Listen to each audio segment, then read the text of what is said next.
Hello, good morning everybody. I'm teacher Jenny, your English teacher. Today, I will teach you a lesson from grade 9 English text. Today, I will choose a poem for you. The title of the poem is The Snare, written by James Stevens.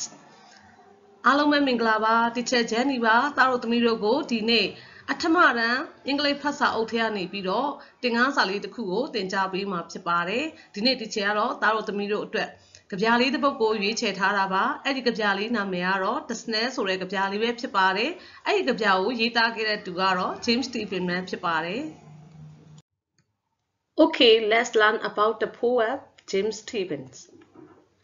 James Stevens was born on February 9, 1880 in Dublin. အဲ့တော့ဒီမှာကြပြဆရာ James Stevens ကိုပေါ့နော်1880ပြည့်နှစ်မှာပေါ့နော် February လ9ရက်နေ့မှာ Dublin မြို့မှာမွေးဖွားခဲ့တာပဲဖြစ်ပါတယ် and he died in December 26, 1950 ပေါ့နော် in London သူက1950 December 26မှာ London မြို့မှာတည်ဆုံသွားခဲ့တာပဲဖြစ်ပါတယ်အဲ့တော့ဒီ James Stevens ဒီ Irish poet ပေါ့နော်သူက Irish ကြပြဆရာဖြစ်ပြီးတော့ and storyteller သူကပုံမြင်ပြောဆရာလည်းဖြစ်ပါတယ်တဲ့ whose pantheistic philosophy is revealed in his fairy tale set in the Dublin slum of his childhood and in his compassionate poem about animals အဲ့တော့ဒီကြပြဆရာဟာပေါ့နော်သူ့ရဲ့ pantheistic philosophy ဆိုတာကိုချင်းစာနာတတ်တဲ့တဒနာတွေကို reveal ဆိုတာဖော်ထုတ်ထားခဲ့တယ် in his fairy tale ဆိုတာသူပြောနေကြပုံစံလမ်းတွေထဲမှာသူကပြောပြထားခဲ့တယ်တဲ့နော်သူကအမြဲတမ်းပုံပြောတာသူဘာတွေထည့်သွင်းတာလဲဆိုတော့ငယ်ဘဝပေါ့နော်သူရဲ့ငယ်ဘဝဟာ Dublin မှာပေါ့နော် Dublin မှာရှိရဲ့အဲ့ငယ်ဘဝပုံမြင်တွေမှာအမြဲပြောခဲ့ပါတယ်တဲ့ and his compassionate poem about animals ပြီးတော့သူရဲ့ဒီတတဝါတွေအပေါ်မှာပေါ့နော် compassionate ဆိုတာကျနာတနာတတ်တဲ့စိတ်ကလေးတွေကလည်းပဲအဲ့ဒီမှာမြင်တွေ့ရတာပဲဖြစ်ပါတယ်တဲ့ Now I read the poem. Listen carefully. The Snare. I hear a sudden cry of pain. There is a rabbit in a snare. Now I hear the cry again, but I cannot tell from where. He is calling out for aid, crying on the frightened air, making everything afraid. Wrinkling up his little face as he cries again for aid, and I cannot find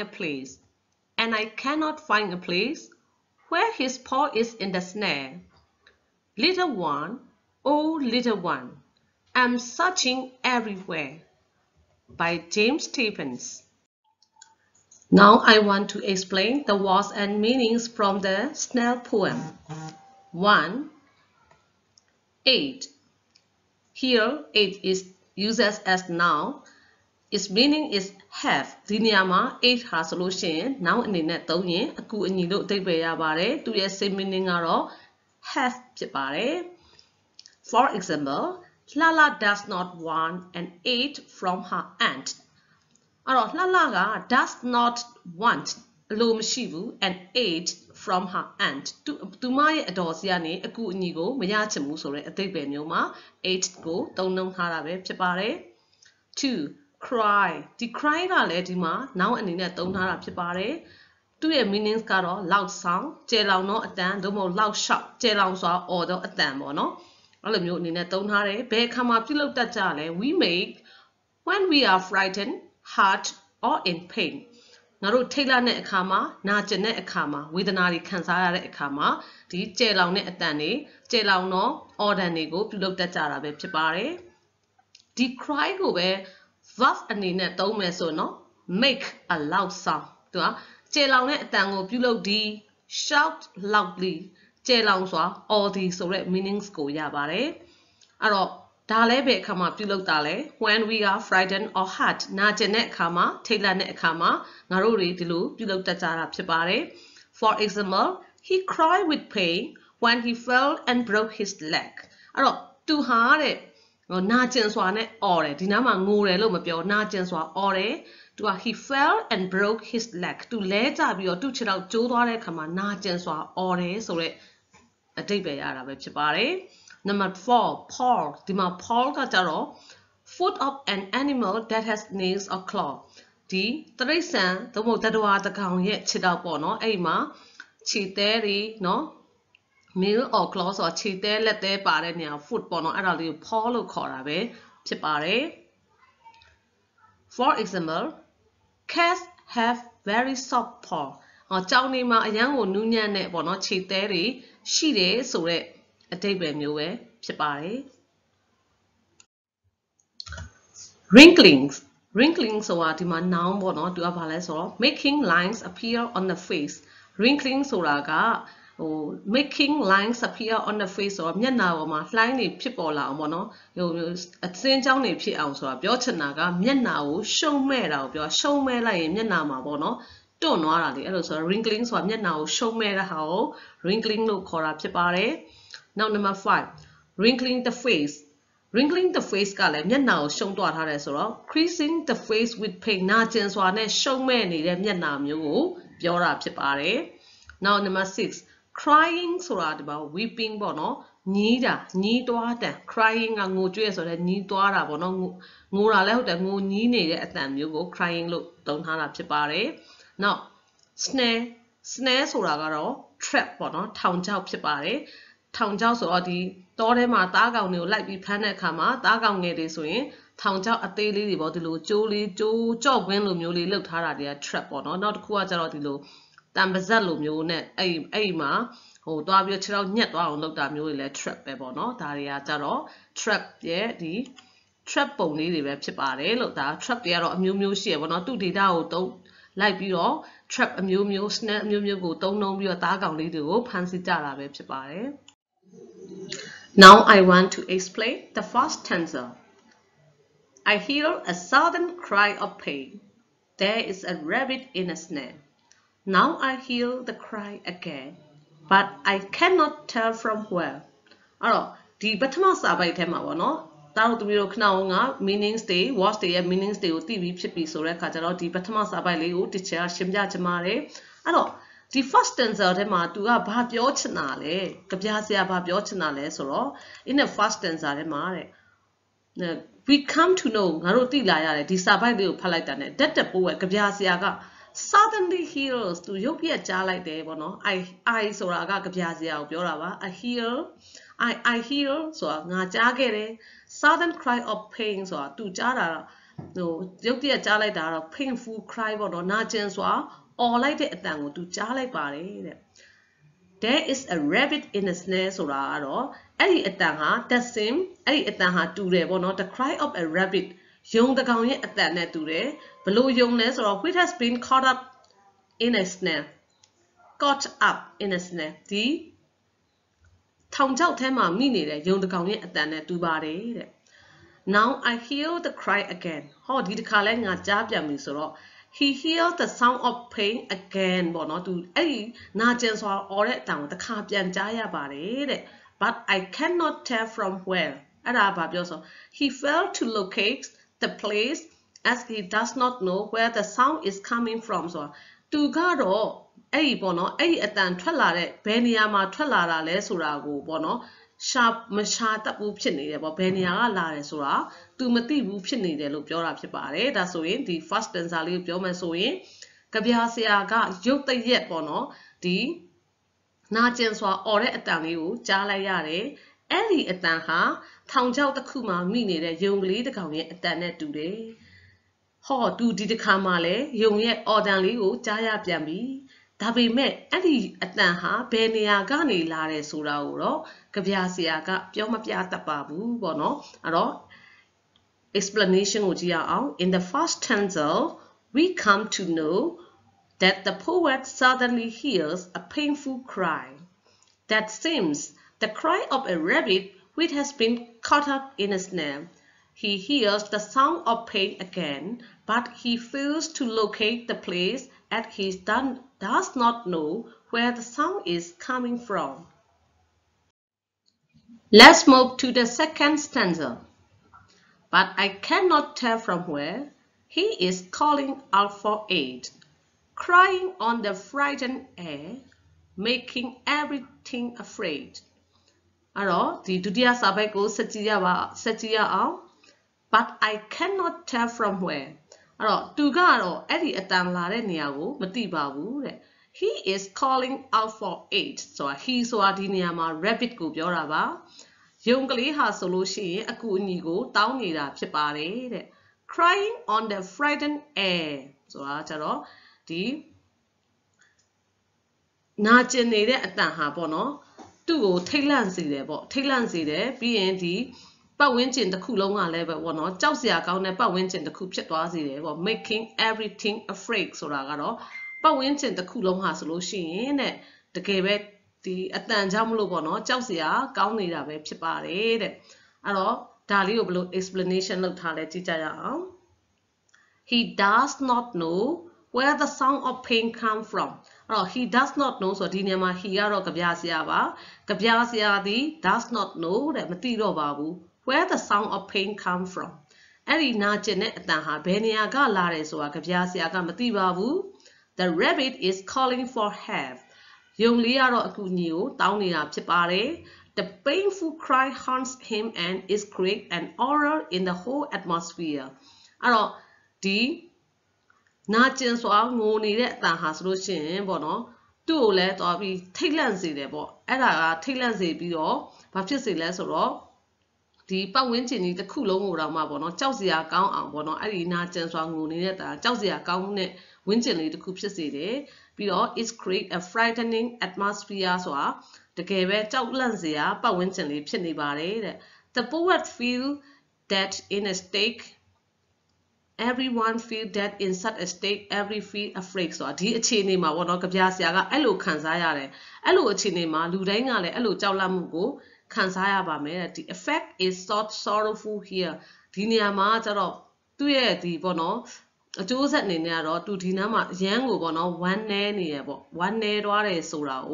1 name go to Mianzi, but Bajanles or Kuni Downy Dago, Tom Kuni name, Bajanles or Penny Hama, Shini Dago, Matilda at that. Oh, Gabiasia, Taylor Nesora, young Lee, the Ramaro, no, young Lee Papchini, Biles or Muta, Sepu Yarabo, Pupa Murigo, Pisside, Tokario, Pisside, but Alamu, a tape, he had up Chipare. Let's move to the third stanza. Making everything afraid, wrinkling up his little face, as he cries again for aid, and I cannot find the place. Alors, the third stanza, making everything afraid. Suragaro, but when the Kulong has solution, but Thailandsia Gauni, wrinkling up his little face. Do you mean Nahalebe? Shong Dwadi, no? Below, as he cries again for aid. To have the Captain Riobono, a good need down can nibade, no? And I cannot find the place. Tabimet to got Benia Lesora, Gabiasiaga, Shamatu Babu, Biomesono. As the poet hears the painful cries of this rabbit again. Gabiasiaga, the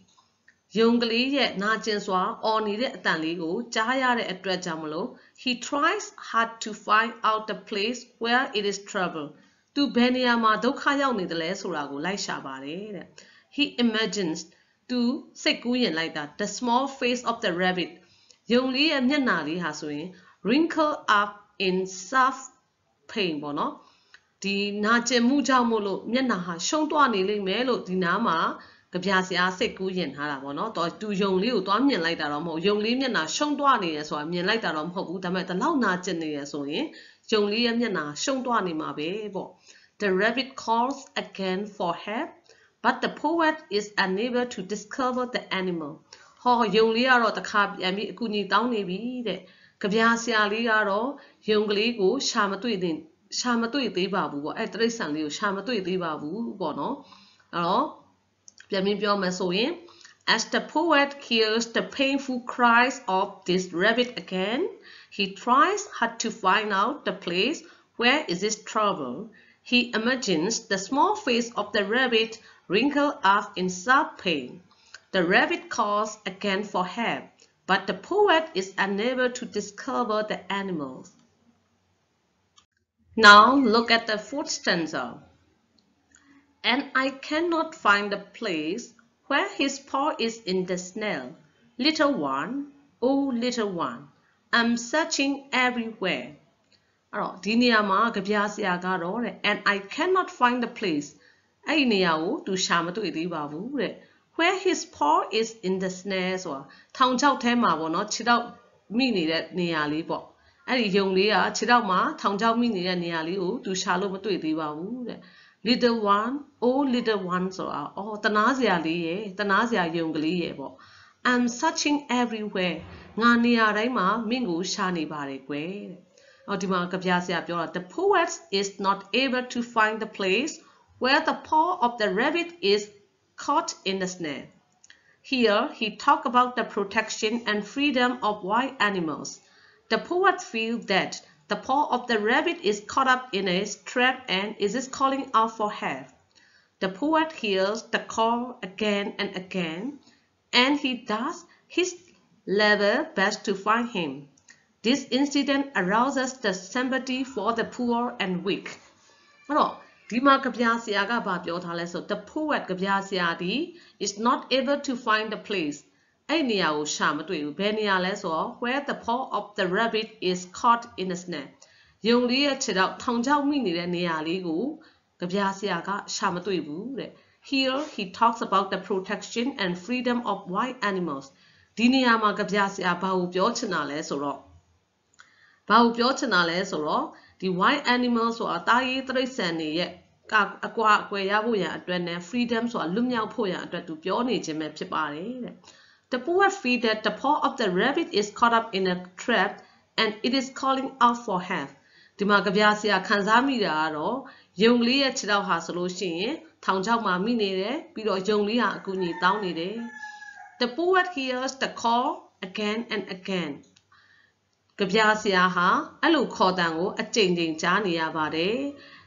and he does his level best to find him ဒါကြောင့်သူဟာအစွမ်းကုန်ပေါ့နော်အစွမ်းကုန်ကိုမှလိုက်ရှာဖို့ကြိုးစားလိုက်ရှာပါတယ်တဲ့ This incident ဒီအဖြစ်အပျက်လေးကတော့ arouses the sympathy for the poor and weak ဒီပေါ့နော်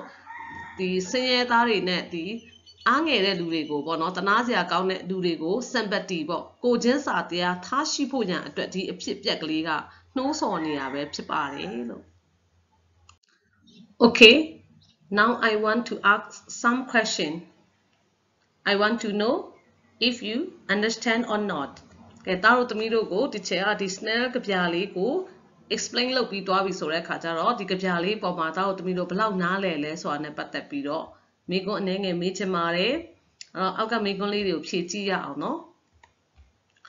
What does the person hear ပေါ့နော်ဒီနားမှာလူပုဂ္ဂိုလ်တယောက်ကဘာကိုကြားခဲ့ရလဲပေါ့နော် What does the person hear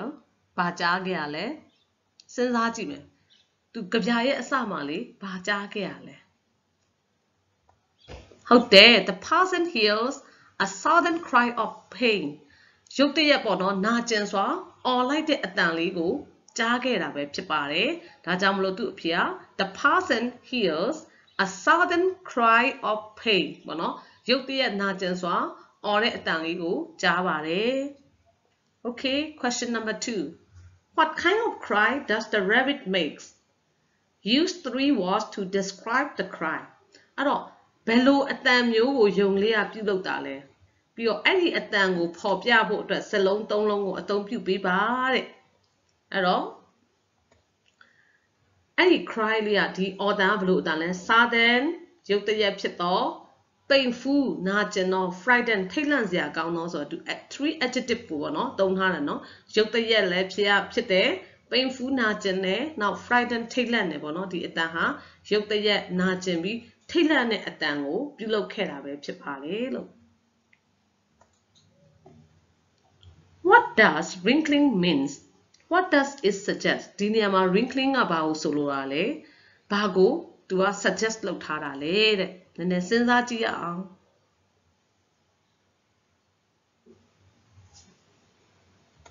အဲ့တော့ wrinkling ဆိုတာဟာ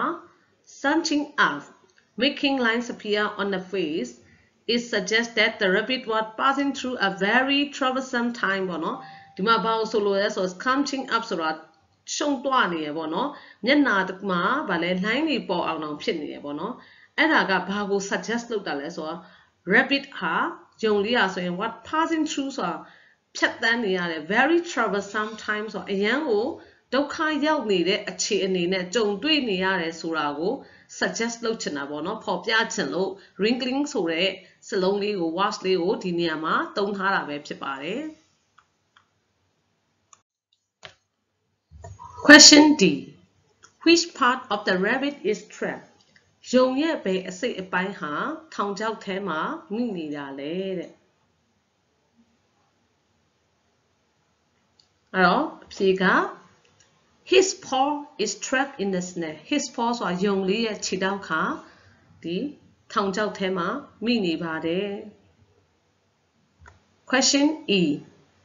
Which line tell us that the rabbit is hurt as well as scared အဲ့တော့ဘယ်စာကြောင်းကယုံလေးကနာကျင်ပြီးတော့တခါမှမကြုံတွေ့ဘူးဆိုတာကိုဖော်ပြနေရလဲ Example answer ကတော့ the first line tell us that the rabbit is hurt as well as scared ပထမဆုံးစာကြောင်းပေါ့နော်စာကြောင်းကဆိုယုံလေးကနာကျင်ပြီးတော့တခါမှမခံစားဘူးဆိုတာကိုဖော်ပြနေပါတယ်ပေါ့ Okay now I want to explain the theme of the poem theme of the poem ဆိုတာဘာလဲဆိုတော့ main idea ပေါ့ဒီကဗျာကအဓိကဘာကိုပြောချင်တာလဲဆိုတဲ့ပေါ့နော်ကဗျာရဲ့ solo ရင်းပေါ့အဓိကဘာကိုသူပြောချင်တာလဲသူ့ရဲ့ main point ကဘာလဲဆိုတာကိုကဗျာမှာရှာတတ်ရတာပဲဖြစ်ပါတယ်เนาะအဲ့တော့ဒီမှာသားတို့သမီးတို့ကယုံကလေးအကြောင်းကိုသိခဲ့တယ်เนาะယုံကလေးဟာဘာဖြစ်လဲဆိုတော့ထောင်ချောက်မှာမိနေတယ်ကဗျာဆရာကယုံကလေးကိုကူညီဖို့ကြိုးစားတယ်ဒီယုံကလေးကလည်းဒီသူနာကျင်စွာနဲ့ငိုညင်းနေတယ်ပေါ့နော်ငိုညင်းတဲ့အတန်နဲ့သူကအကူအညီတောင်းနေတယ်ဒါပေမဲ့ကဗျာဆရာကယုံကလေးဘယ်နေရာမှာလဲဆိုတာမသိလို့သူလည်းပူပန်တော့ကဗျာပါရတွေများနေရတယ်ဆိုတဲ့အကြောင်းလေးကိုကဗျာမှာသင်ကြားခဲ့ပြီးဖြစ်ပါတယ်ဒါကြောင့်ဒီကဗျာမှာသူ့ရဲ့ theme ကဘာကိုဆိုလို့တလဲဆိုတော့ share ကတော့ theme ကိုဒီလိုထုတ်နှုတ်ထားပါတယ်ပေါ့နော် In this poem the poet show the helplessness of man in certain situation He is unfortunate to save the troubled ones from their afflictions. This poem deals with the pain and suffering which we have in this world. The incident which the poet tells in the poem arouses a human sympathy for the poor and the needy. The other theme of the poem is the protection and freedom of wild animals. ပေါ့နော်ဒီကဗျာဆရာမှာဒီကဗျာလေးထဲမှာကဗျာဆရာကဘာကိုပြသနေတယ်လဲဆိုတော့In this poem, the poet shows the helplessness of man in certain situation. The Kathalima Luria bo Bafita lesoro. A ku any me ni that de bono choching kuya kaya many de chini to piatene bono. He is unfortunate to save the troubled ones from their afflictions or